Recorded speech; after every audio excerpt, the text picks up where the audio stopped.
കലാമാമാങ്കത്തിൽ താനുമൊട്ടും പിന്നിലല്ലെന്ന് തെളിയിക്കുന്നതായിരുന്നു പന്തളം BRCയിൽ നിന്ന് വന്ന നീരജ് കൃഷ്ണയുടെ പ്രകടനം. ഉപകരണ സംഗീത മത്സരത്തിലെ ചെണ്ടയിൽ 1-ാം സ്ഥാനം നേടിയത് നീരജാണ്.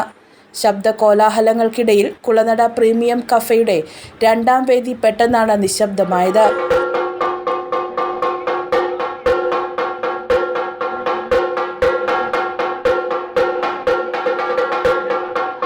വൈകല്യങ്ങളെ കഴിവുകളാക്കി പരിവർത്തനം ചെയ്യുന്നതിൻ്റെ നേർക്കാഴ്ചയാണ് നീരജിലൂടെ കാണികൾ കണ്ടത്.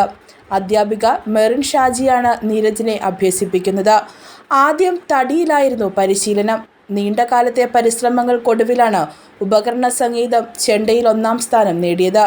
ക്ലാസ്സിലെ വിവിധ കലാപരിപാടികൾക്കിടയിലാണ് താളം പിടിക്കുന്ന നീരജിനെ അധ്യാപകർ ശ്രദ്ധിച്ചു തുടങ്ങുന്നത്. അങ്ങനെ താളത്തിൽ കൊട്ടാനുള്ള അവൻ്റെ കഴിവിനെ പ്രോത്സാഹിപ്പിക്കുകയായിരുന്നു പിന്നീട്. അല്പം ബുദ്ധിമുട്ടുകൾ നേരിട്ടെങ്കിലും നീരജ് താളം പഠിച്ചെടുത്തു. ഒടുവിൽ കലോത്സവ നഗരിയിലുമെത്തി. കഴിഞ്ഞ വർഷത്തെ കലോത്സവത്തിൽ ചെണ്ടയിൽ നീരജ് 2ാം സ്ഥാനം നേടിയിരുന്നു. തുടർന്ന് നടന്ന സംസ്ഥാന ബഡ്സ് കലോത്സവത്തിലും പങ്കെടുത്തു. നീരജിന് ലഭിച്ച അംഗീകാരം അധ്യാപികയെന്ന നിലയിൽ തനിക്ക് കിട്ടിയ ഭാഗ്യമാണെന്ന് അധ്യാപികയായ മെറിൻ പറയുന്നു. News bureau, Pandalam.